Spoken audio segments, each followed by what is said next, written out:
belum ada merasakan apa-apa, rasanya pembangunan pun belum ada, jalan pun masih rusak, bantuan-bantuan pun belum begitu lancar. Semoga aja dia bisa menjalankan tugas yang bagus dengan apa yang di pemerintah untuk dijalankan yang bagus. Kalau mengenai ada bantuan-bantuan diserahkan dengan jelas. Jadi untuk sementara misalnya kayak kebersihan bisa ditanggulangi oleh dinas kebersihan.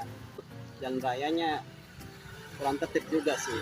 Jadi untuk jalan rayanya menurut saya untuk kedepannya bisa dilebarkan lagi lah jalan rayanya kan. Harapan saya Bapak Ondim harus memperhatikan masyarakat kecil, terutama tukang becak, pedagang kaki lima. Ya ikutilah jejak macam abangnya itu. Kalau ada apa-apa ya tolong bantulah masyarakat kecil ini.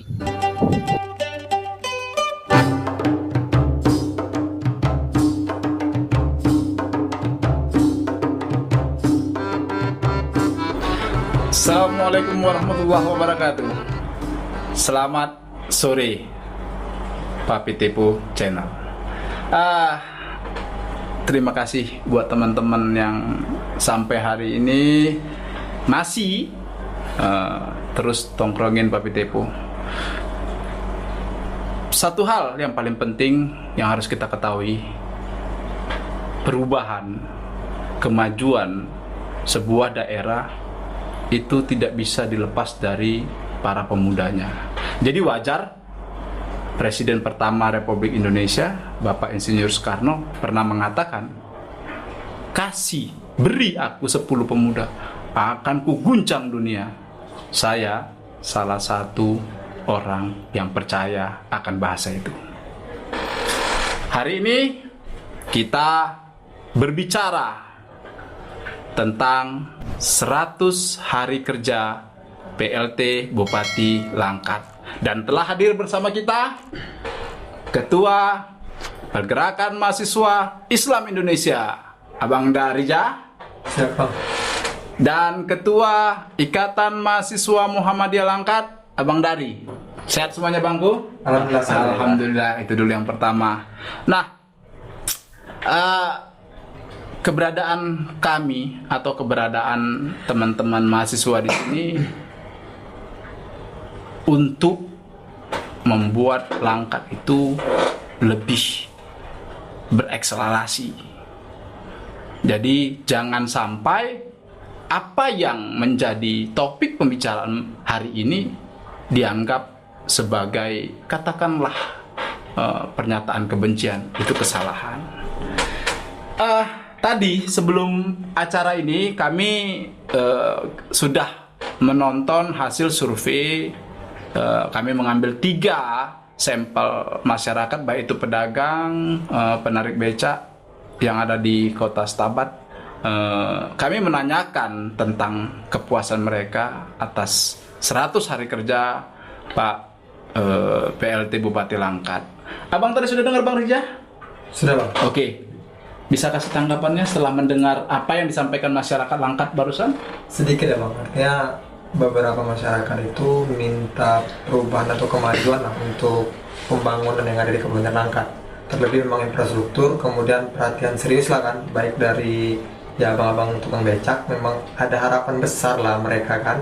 Seperti abangnya Bang Ondim sempat karena mengenang jasa mungkin abangnya dulu kan. Oh, yang flashback kan ke bupati sebelumnya ya. Jadi itu yang memang dirasakan mereka kan. Jadi kalau kita lihat pun secara kasat mata kita, gambaran memang kekurangan kepuasan itu ada, tapi ada juga menggantungkan harapan untuk kemajuan ketika kepemimpinan PLT Bupati Langkat Syahapandin ini. Apalagi berharap memang ya kalau bisa untuk 1 periode lagi ke depan untuk membuktikan kerja-kerja beliau. Iya. Oke. Dari Bang Ari, sudah dengar tadi? Sudah lihat ya? Sudah. Kasih dulu tanggapannya. Jadi tadi sudah 3 yang saya dengar ya, Iya. dari masyarakat yang diwawancarai oleh tim Papi Tepo Channel. Iya. Kalau saya menilai sebenarnya begini Bang, dari ketiganya tadi memang saya melihat sedikit kekurang puasan ya. Iya, betul. Tapi memang kita wajar karena memang Pak PLT Bupati ini kan baru 100 hari ya. Ya. Artinya memang itu untuk membenahi benang kusut itu agak sulit gitu Bang ya. Apalagi kita tahu ya kemarin Langkat ini juga cobaannya luar biasa. Ya, Betul. Bang? Nah kemudian beliau masuk menggantikan Pak Bupati yang lama. Tentunya banyak hal yang harus dibenahi dulu, dirapikan dulu. Wajar memang di 100 hari ini kinerja beliau belum terasa gitu. Tapi kalau saya berharapnya begini gitu. Sebenarnya Langkat ini satu aja Bang, permasalahannya itu jalan kalau saya rasa gitu. Masih concern di jalan berarti ini. Nah, konsentrasi kalau Pak Bupati konsentrasi di jalan aja, Pak PLT konsentrasi di jalan aja. Saya rasa itu akan menyentuh masyarakat lapisan bawah gitu. Karena memang kita sama-sama tahu jalan-jalan di Kabupaten Langkat ini parahnya luar biasa gitu. Oke. Kira-kira seperti itu sih. Kak. Jadi gini dia, Bang Ari, Bang Rija. Ini ada WA masuk ke saya. Bahasanya begini. Bedanya bupati nonaktif dengan bupati PLT saat ini. Kalau bupati nonaktif untuk bertatap muka pun sulit katanya. Aduh.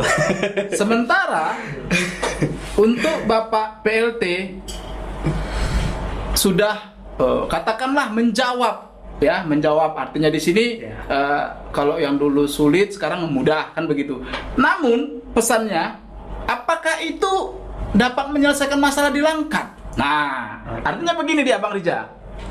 Dengan safari kalau bahasa keren kita tebar pesona, PLT Bupati saat ini turun ke masyarakat, langsung bersentuhan dengan masyarakat, apa itu dapat menyelesaikan masalah-masalah di Bupati sebelumnya?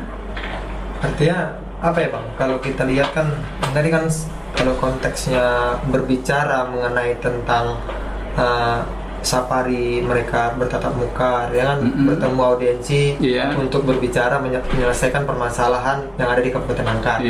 Nah, kan kita kan pilah dulu kan Bang. Kalau misalnya berbicara itu mungkin saja kalau kita lihat hal yang memang dilakukan seperti yang Abang sampaikan tadi bahwa ketika itu dilakukan menjawab pertanyaan bupati sebelumnya. Artinya bupati lama itu memang itu dia diakuin Bang, kan? Untuk pertemuan itu kita sulit begitu karena ketika memang masuk PLT Bupati Langkat, artinya pengayoman untuk seluruh elemen itu terbuka lebar, artinya ada bentuk keinginan atau niatan kerjasama yang baik untuk menjalankan program-program yang ada di pemerintah Kabupaten Langkat. Itu yang pertama.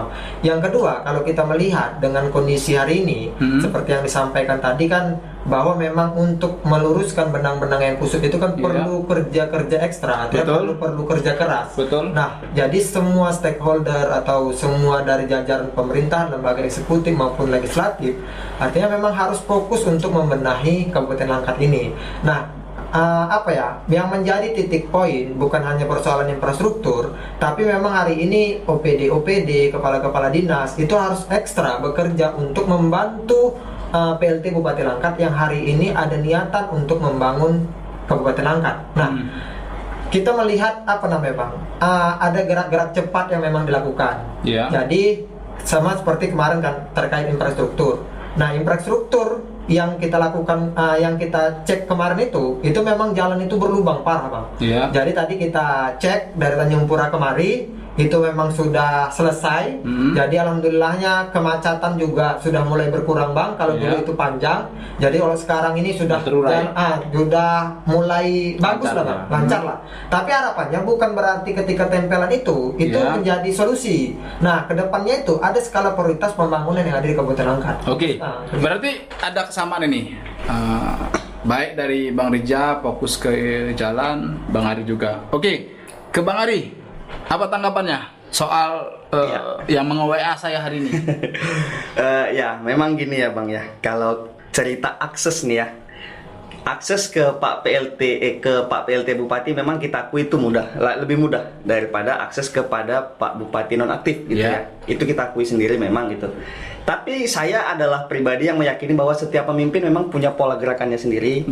Punya nas gerakannya sendiri gitu. Kalau kita banding-bandingkan memang tidak nemu kan gitu Bang. Artinya mungkin di zaman Pak Samsul Arifin gayanya dengan khas lelucon-lelucon guyonnya kan gitu Bang. Pak Ngogei Sasitopo juga punya gayanya sendiri gitu ya. Pak Terbit Rencana juga punya gayanya gitu. Nah, tapi saya meyakini bahwa siapapun pemimpinnya saat ini tetap saja harapannya bagaimana membawa Langkat ini lebih baik kan gitu Bang. Artinya saya meyakini bahwa lebih mudahnya Pak PLT Bupati ini diakses oleh masyarakat. Harapan kita jangan hanya mudah diakses, kan gitu Bang? Iya, itu dia kuncinya, betul. Ya, kalau hanya mudah diakses tapi aspirasi kita juga tidak sampai, kan sama aja kan begitu Bang. Tapi memang alhamdulillah kita kemarin juga sama Ketum Rija itu Bang, kami dari Cipayung Plus Kabupaten Langkat juga sudah mencoba audiensi dengan beliau dan alhamdulillah diterima dengan baik. Ya. Oke. Nah, ini ada satu lagi. Bahasanya sederhana, tapi saya nggak tahu apakah Bang Rija atau Bang Ari sudah sampai dalam persoalan ini. Jadi begini bahasa dia. Di bupati sebelumnya atau bupati nonaktif masih ditemukan beberapa, baik itu tingkatan kantor lurah, kantor kecamatan yang belum memiliki lurah dan camat definitif. Ya, sepeninggal nonaktif. Saya belum tahu nih sampai sekarang nih apakah beberapa kecamatan dan beberapa kelurahan itu masih dalam posisi kosong kepemimpinannya, saya nggak paham. Nah, pertanyaan saya kepada Bang Ari, kalaulah ternyata sampai hari ini ada beberapa kantor camat dan beberapa kantor lurah yang belum diisi oleh pemimpinnya, itu masih hal yang wajar atau memang tidak wajar menurut Abang? Kalau untuk jabatan-jabatan strategis misalnya seperti itu gitu, tetap tidak terlepas dari politis kan gitu ya Bang. Saya juga menilainya begitu gitu. Seorang kepala daerah tentu akan meletakkan orang-orang terbaik ya kan. Betul. Di jabatan-jabatan tertentu gitu. Artinya mungkin saya merasa itu bukan sebuah problem yang besar gitu. Artinya tidak adanya pun lurah definitif misalnya, camat definitif gitu. Tentunya kan pasti nanti didefinitifkan juga. Artinya mungkin saat ini kepala daerah mencari posisi terbaik dan mencari orang-orang terbaik untuk mengisi pos-pos tersebut. Berarti Abang mengatakan masih dalam tahap wajar. Tentu. Bang Ari, Bang Rija. Oke Bang, kalau aku sih menilai begini sih Bang. Yang pertama, sampai hari ini 100 hari ya, 100 hari kerja PLT Bupati Langkat itu masih ada yang ber-PLT juga kan, belum juga ditetapkan DPD Bupati Langkat kan. Betul. Itu pimpinan Langkat pertama. Nah, ini PR bagi Gubernur Sumatera Utara nih Pak. Ya, cepat, gitu kan, proses cepat ya. Di kepala dinas pun tidak lagi PLT juga kan. Nah, kemudian camat itu, lurah-lurah itu, jadi supaya kinerja membantu fokus untuk membenahi Langkat ini itu dapat segera terperbaiki begitu kan. Artinya apa? Ini suatu problem, masalah yang hari ini memang dirasakan di tatanan kepemerintahan. Kalau memang berbicara tentang politisi, selesaikan dengan cara baik. Artinya kita ini lebih mementingkan kepentingan masyarakat, lebih mementingkan kepentingan rakyat. Karena banyak masyarakat, banyak rakyat yang hari ini menggantungkan harapan baik dari pimpinan atau pimpinannya itu untuk kesejahteraan di masyarakat. Kira-kira begitu Bang? Benar. Nah, makanya tadi kan kalau seperti lembaga survei yang dilakukan itu kan bagian dari mengingatkan PLT Bupati Langkat ini untuk ada gagasan konsep besar membawa Langkat ini lebih baik, bermartabat, kira-kira begitu Bang. Nah, ini yang memang harus menjadi PR besar PLT Bupati Langkat. Nah, segala gerakan atau upaya yang memang sudah dilakukan, kita dukung Bang, kan begitu kan. Nah, tinggal bagaimana realisasi yang hari ini memang harus dilakukan. Nah, contoh kemarin Bang, tadi kan seperti disampaikan, kita lakukan audiensi bersama, ada beberapa persoalan yang kita bahas Bang, termasuk pendidikan, infrastruktur, PAD yang hari ini tidak stabil begitu Bang kan. Termasuklah ketimpangan-ketimpangan yang hari ini mungkin bisa dialokasikan untuk anggaran-anggaran beasiswa di Kabupaten Langkat. Bukan hanya itu kan begitu Bang kan. Jadi perhatian-perhatian serius baik di tatanan bawah, masyarakat bawah, lapisan bawah itu memang harus tersentuh oleh Bupati Langkat gitu. Oke. Nah, ini ada sedikit yang mengganjal ini. Tadi kita sudah menonton tanggapan masyarakat Langkat tentang kepuasan mereka. Sekarang saya nanya pribadi nih sama Bang Rija sama Bang Ari. Sudah puas dengan kepemimpinan 100 hari PLT Bupati Langkat? Pribadi aja nih. Oke. Indikator puasnya kan harus ada. Harus, ya kan? harus dong. Kalau saya sendiri begini Bang, kalau secara pribadi ke saya memang kalau ditanya sudah dikasih apa sama pemerintahan, tentu ya kita belum puas karena memang kita belum ngerasa gitu. Tapi memang dari sisi ketika kita akses Pak PLT Bupati itu dengan mudah, kita sampaikan aspirasi mahasiswa dengan mudah, puas. Nah, kemudian beliau juga menjawab dengan baik, kemudian juga beliau menyuntikkan sedikit semangat dan harapan aspirasi kita akan didengarkan. Tentu dari sisi itu saya cukup puas. Kalau indikatornya begitu. Siap. Nah, udah ketebak. Karena apa? Karena tadi Bang Ari sudah mengatakan itu, gitu. Jadi makanya saya bilang udah puas. Bang Rija. Ya, kalau misalnya ya ini Bang, ya sama tuh kan. Tapi ini berbeda persoalan apa Bang? Persoalan kalau kepuasan yang memang hari ini dirasakan baik dari masyarakat, ini kan masyarakat tadi sudah dilakukan kan, kalau kita lihat itu kan kurang kepuasan. Nah kalau misalnya gerakan dari kemahasiswaan itu kan, memang hari ini apa namanya, komunikasi penyampaian apa yang memang kita sampaikan itu memang langsung gerak cepat respon itu kan. Nah artinya apa? Ada upaya memang untuk membantu mendorong keinginan-keinginan yang memang kita akomodir, yang kita sampaikan kepada PLT Bupati Langkat. Nah termasuk kemarin itu baik dari kepentingan kawan-kawan itu, baik dari penyampaian beasiswa yang ada di Kabupaten Langkat, minta penambahan kuota, kemudian jalan. Nah hari ini memang jalan itu kan menjadi catatan besar begitu kan. Tidak lepas itu karena peningkatan ekonomi. Nah, makanya tadi kan kalau kita sampaikan berbicara mengenai tentang kepuasan secara pribadi, kalau untuk hari ini begitu kan, untuk 100 hari kerja PLT Bupati Langkat itu kita memang belum merasa puas. Kita minta untuk periode berikutnya begitu kan, ada penambahan untuk melanjutkan lah, melanjutkan begitu kan? Enggak gini, sebentar dulu, saya bingung gini. Ini masih tahap PLT sudah minta dilanjutkan gitu loh. Artinya begini Bang, artinya kita ini nggak puas dengan 100 hari kerja, jadi harus penambahan Bang. Jadi harus ada jangka panjang. Jembatan lagi tuh Bang. Iya, jadi biar fokus Bang, kan begitu. Tapi belum, karena Bang, harapan masyarakat di bawah itu Bang banyak. Tadi kan seperti tadi kan, ada harapan-harapan menggantungkan ke PLT Bupati Langkat ini untuk membawa Langkat yang lebih baik. Nah, termasuk akses itu mudah, jaringan, semua elemen itu Bang, semua itu komunikasi itu terbuka. Jadi gini, saya mau nanya dulu. Tadi sebelum kemari udah ada nelpon Pak Ondim? Belum ada Pak. Serius dulu. Serius dulu. Tadi komunikasi Bang, kita kan cek jalan Bang. Aku jalan itu aja tuh perhatian Bang. Karena kemarin tuh enggak, saya curiga ini. Enggak, jujur saya curiga. Enggak ada. Oh, mana tahu. Langsung ya. Pak Ondim ada nelpon abang-abang berdua nih enggak tadi? Hah? Maaf Pak Ondim. Nah, kita ngelihat obrolan hari ini kayaknya Bang Rija, Bang Arif fokus ke infrastruktur, jalan, dan beasiswa pendidikan. Jadi gini, isu jalan ini kan sepertinya untuk di Langkat masih belum ada matinya. Padahal kalau di kota kita sebelah, kota Binjai, itu isunya sekarang soal judi dan narkoba. Menariknya begini buat saya, apakah memang teman-teman di sini, maaf, tidak peduli dengan judi dan narkobanya, fokus ke jalannya, atau memang di Langkat masih dapat dikategorikan narkoba dan judinya masih minim? Gimana menurut Bang Ari?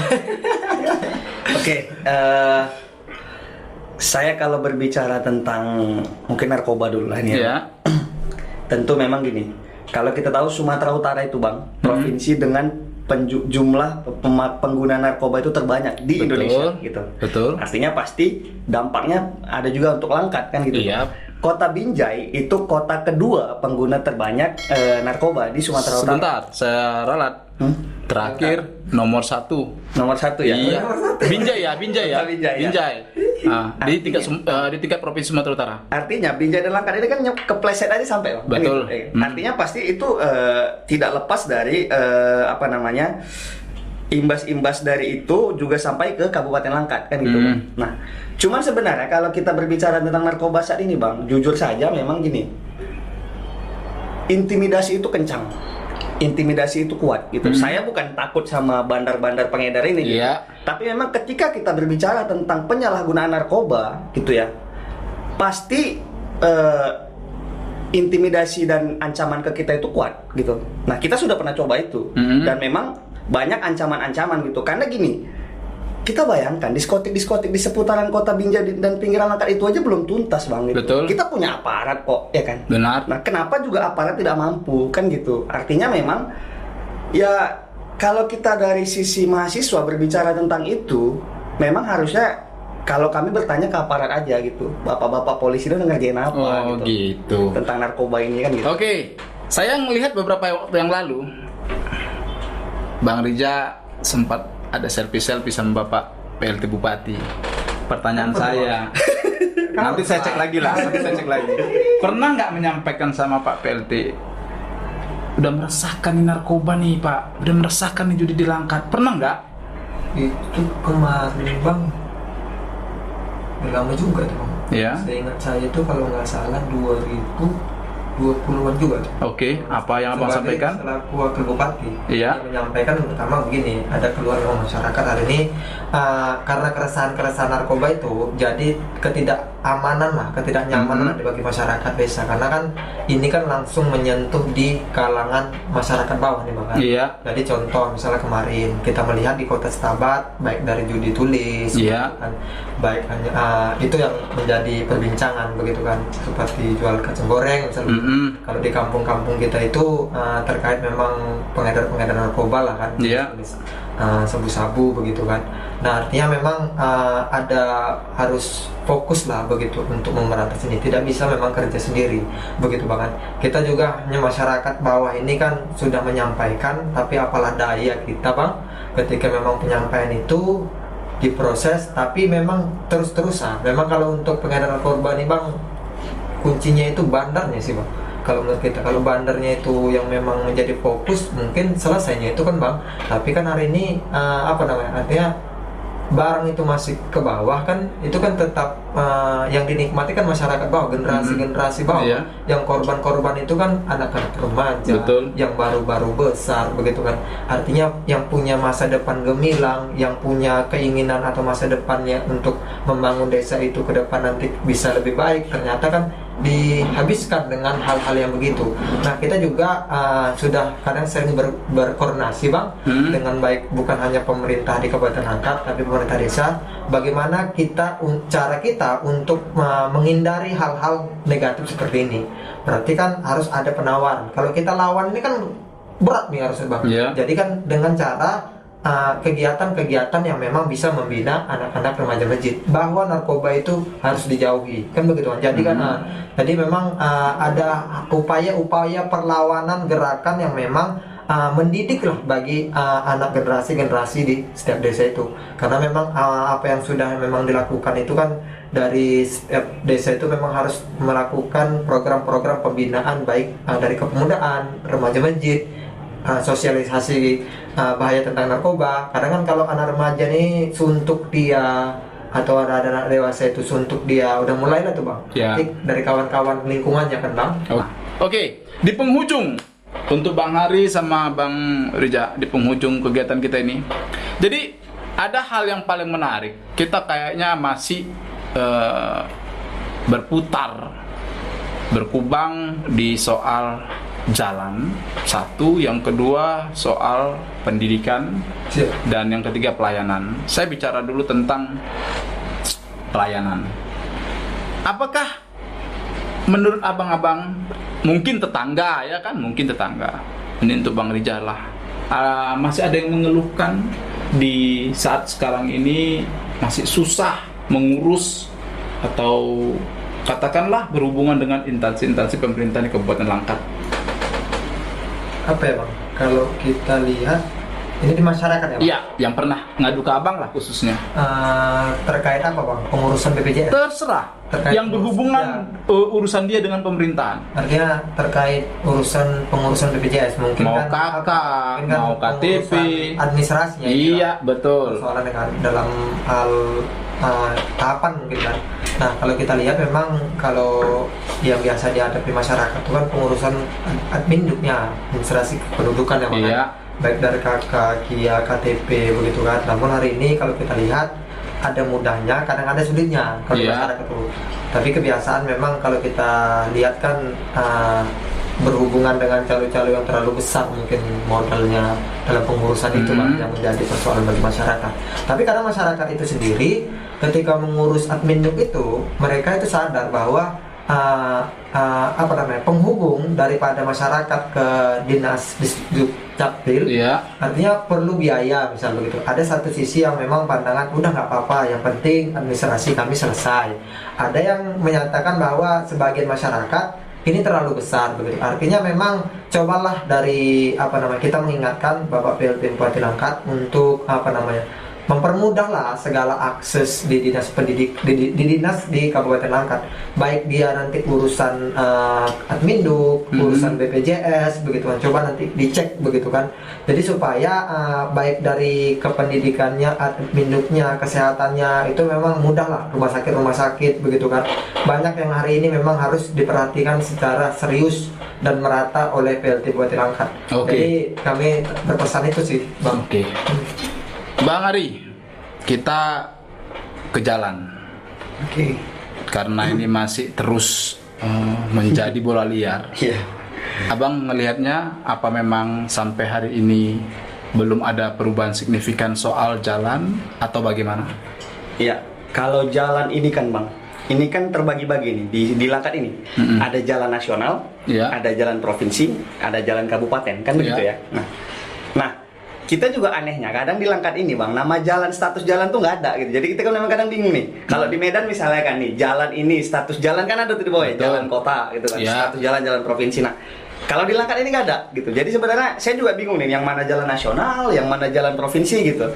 Tapi memang kalau misalnya soal jalan ini gitu ya, kita lihat aja lah. Kalau kata orang tuh jalan nasional kan, kita bilanglah jalan lintas ke Aceh kan gitu. Betul. Dan itu lubang-lubangan luar biasa. Tapi memang udah ditambal sih katanya kemarin ya. Dan lobi-lobi Pak PLT Bupati katanya ke Kementerian PUPR bisa menambal tambal dulu untuk di jalan nasional gitu. Yang kita sakit sebenarnya kalau melihat jalan provinsi juga sakit juga Bang. Di Kecamatan Kuala itu jalannya luar biasa hancur. Padahal itu menuju objek wisata Bukit Lawang. Betul. Ya kan? Nah, ini gimana orang mau wisata gitu. Makanya PAD kita di wisata itu cuma 400 juta setahun. Bayangkan Bang. Saya searching 400 juta setahun PAD dari pariwisata Kabupaten Langkat. Ya cuman orang mau wisata ke Langkat ya jalannya aja begitu kan gitu kan Bang. Kemudian jalan kabupaten sih, saya melihat memang ya sedih juga memang. Saya punya pacar di Kecamatan Wampu Bang, kalau ngapel itu gila. Berarti masuk dari gor ke dalam ya? Masuk dari gor lama itu ke dalam luar biasa jalannya hancur gitu. Nah, inilah sebenarnya yang kita, kalau saya bilang di awal tadi Bang, gampang aja sebenarnya. Pak PLT Bupati, tuntaskan aja jalan ini. Fokus aja di jalan. Saya yakin masyarakat akan terasa, banyak yang merasa gitu, masyarakat kelas bawah gitu. Soal jalan aja dulu. Jadi ingat teman-teman, Bang Ari sudah mengatakan nggak usah muluk-muluk, fokus saja ke jalan. Nah, sebelum kita bicara tentang pendidikan, saya mau bilang sama Bang Rija. Beberapa waktu yang lalu, istri saya sakit. Jadi saya geber ini motor saya ke rumah sakit Julham. Yang menarik buat saya nggak tahu ini ya di Langkat bagaimana ya, saya nggak tahu. Yang menarik apa? Begitu saya sampai di IGD, saya bilang sama satpam, tolong istri saya tidak mampu. Sigapnya mereka mengambil dorongan, membawanya ke dalam. Catatan paling penting, kurang dari 2 jam istri saya sudah diambil darahnya, di foto, kita bilang di ronsen, apa segala macam lah namanya. Jujur, saya senang kali. Dan maaf, mereka nggak bicara tentang uang, tidak, kerja saja dulu. Nah, kira-kira di Langkat sudah terjadi hal seperti itu? RSUD Tanjung Pura, ini orang Tanjung Pura. Oke, silakan. Nah, ini jadi memang sebentar. Ini teman-teman harus tahu, ini pengalaman saya. Tidak saya bohong-bohongin. Kurang dari 2 jam, mereka sudah mengurus istri saya, mengambil darah, menyuntik, meronsen, mengapalah namanya saya nggak tahu dalam bahasa medis. Oke, Bang Rija. Jadi yang pertama mau saya sampaikan bahwa memang saya asli Kecamatan Tanjung Pura Pak. Tapi untuk masuk ke dalam itu karena memang kalau untuk melihat kunjungan orang sakit, alhamdulillah sampai hari ini belum sih Bang, kan begitu kan. Tapi kalau melihat apa namanya Responsif. dari masyarakat luar begitu kan. Ini rumah sakit Kabupaten Langkat, begitu Iya. kan. Artinya pelayanan yang harus diberikan pelayanan terbaik lah. Harus. Kabupaten Langkat, kan. Iya. Namun kalah sama rumah sakit swasta bang. Seperti kita contoh, ini kita sampaikan aja bang. Iya. Rumah sakit Bidadari, apalagi rumah sakit yang di Gebang ini yang hari ini pembangunannya begitu kan. Oh, ya. Meningkat. Betul. Abang sudah tahu kan. Sudah. Nah artinya kalah permainan jenjang kesehatan itu bang. Makanya hari ini artinya apa? Perlu adanya evaluasi lah di tatanan rumah sakit itu. Nah kalau kita lihat memang sampai hari ini belum lah maksimal. Belum pun bang, belum. Kalau kita lihat belum ada gagasan baru untuk menyampaikan kepada masyarakat bahwa rumah sakit Tanjung Pura ini adalah rumah sakit yang memang bisa dibanggakan di Kabupaten Langkat. Iya. Ini menarik ini. Ini menarik. Jadi gini, kita punya barang yang mau dijual. Lalu kita mau bilang barang kita ini bagus pun kita sungkan gitu loh. Gitu, Pak. Kapan mau lakunya? Iya. Oke. Nah, terakhir buat abang-abangku. Bicara pendidikan. Tapi saya nggak kepengen bahas tentang yang namanya beasiswa. Saya pengen ngebahas tentang murni pendidikan adik-adik kita. SD, SMP, SMA. Masih banyakkah kira-kira di luar sana yang katakanlah putus dari sekolah? Bang Adi. Oke. Ini menarik nih bang. Saya lahir sampai saat ini orang tua juga masih tinggal di Kecamatan Kutambaru. Kecamatan paling ujung di Kabupaten Langkat yang batasnya dengan Tanah Karo mungkin ya. Iya. Dan belum ada SMP negeri maupun SMA negeri di kecamatan tersebut. Merinding saya. Kebayang Pak Bupati, belum ada SMP di sana. Oke, lanjut Bang. Data deh. Ya. SMP sudah ada, yang negeri nih bang. Ya, SMP negeri Nah, kan? SMPN Iya. ataupun SMA negeri itu di situ belum ada gitu. Jadi artinya anak-anak kampung saya itu kalau misalnya SMA sama sekali belum ada ya, bukan SMA sama sekali belum ada. Sama sekali belum Berarti ada. kalau mau sekolah SMA harus ke kecamatan yang lain. Ke Kecamatan Salapian. Oi, naik angkot. Majang. Yang ongkosnya per bulan bisa itu 300.000, lebih pun mau gitu. Artinya banyak anak-anak di situ yang SMP-nya itu kan Kecamatan Kutambaru kan itu jauh-jauh bang desanya bang. Iya. Ada 8 desa. Berjarak lah kita bilang. Berjarak jauh-jauh dan jalannya itu memang hancur gitu. Jadi bayangkan mereka itu dari pagi kalau mau sekolah SMA itu dari kampungnya sampai di Marike nunggu angkot baru ke Tanjung Langkat, ke Salapian gitu. Karena belum ada sekolah SMA di situ. Iya, Nah, iya. dan banyak juga yang putus sekolah karena memang orang tuanya nggak mampu bang. Kalau untuk menyekolahkan anaknya ke kecamatan lain gitu, karena transportasi yang mahal. Oke, dapat. Berarti persoalannya adalah karena tidak adanya fasilitas di kecamatan itu. Kan Iya. itu dia. Karena kalau ngelihat biaya pendidikan sekarang kan nol, apalagi tingkat SD, SMP, SMA kan begitu kan. Nah, Bang Reja tadi dengar di kampungnya Bang Ari, maaf nih ya, SMA pun belum ada. Ini zaman milenial gitu loh. Ini masalah di mana sekarang? Ingat, Langkat ini kalau ulang tahun sudah ke 2000 sekian ya. 271. 271. Berarti sudah segitu usianya. 2 abad lebih. Bayangkan, belum ada di sana. Ya. Gimana? Mas Menteri Nadiem nanti direkomendasikan agar dibangun di situ. Ya kan? Nah, jadi memang yang menjadi persoalan itu di pinggir-pinggiran ini sebenarnya menjadi perhatian serius bang. Tapi Ya. kalau saya ini kan tinggal di agak-agak Ke kota-kotaan. perkotaan lah. Pas. Nah, kalau untuk di tatanan kekotaan itu mungkin akses pendidikan itu berjalan baik. Artinya harus melakukan kunjungan lah ke pelosok-pelosok daerah se-Kabupaten Langkat. Bukan berarti meninggalkan apa yang memang sudah dibangun di perkotaan. Oke, jadi untuk abang-abang di penghujung acara ini saya minta sama Bang Ari, katakanlah kurang 1 menit, apa permohonan abang kepada Bapak PLT, katakanlah masukan, saran di 100 hari kerja kepemimpinan beliau. Silakan Bang. Baik, mungkin untuk Ayahanda, saya manggilnya Ayahanda. Ya. Ayahanda PLT Bupati Langkat, Ayahanda Syahfandin. Harapan saya sebenarnya di 100 hari kerja Pak PLT Bupati ini, tentu pertama saya sadari bahwa kinerja Pak Bupati pasti berat karena memang banyak merapikan benang kusut yang sudah terlanjur ada di Kabupaten Langkat ini gitu. Harapan saya memang ke depan di 100 hari kinerja Pak PLT Bupati ayahanda kami Syahfandin, kami berharap untuk terus melihat ke bawah, melihat rintihan masyarakat kecil, masyarakat miskin, masyarakat yang terzolimi. Tentunya kepemimpinan Bapak nanti akan dipertanggungjawabkan oleh Allah Subhanahu wa taala. Tentu kalau misalnya ayahanda rajin melihat ke bawah, ayahanda akan paham apa yang diinginkan oleh masyarakat kecil, miskin, terzolimi dan yang kurang mampu. Kira-kira seperti itu. Oke. Selanjutnya, silakan Bang Hari, jangan panjang-panjang, 1 menit. Oke. Yang pertama, kami menyampaikan kepada Bapak PLT Bupati Langkat bahwa Bapak PLT Bupati Langkat Haji Syahfandin fokus bekerja baik dari pembangunan infrastruktur, pendidikan, kesehatan, terkhusus memang hari ini bagi masyarakat bawahnya. Jadi kita berharap ke depan itu kepada Bapak PLT Bupati Langkat dalam 100 hari kerja ini bukan hanya 100 hari, tapi tetap melanjutkan kepemimpinan Polda di Kabupaten Langkat ini. Jadi supaya kerja-kerja politik, kerja-kerja untuk membantu masyarakat dalam mengayomi, dalam memberikan perhatian khusus atau serius itu dapat benar-benar terrealisasi dan benar-benar terwujud sesuai dengan visi misi Bapak Bupati Langkat. Amin. Terima kasih untuk teman-teman dari Langkat untuk Indonesia bermartabat. Assalamualaikum warahmatullahi wabarakatuh.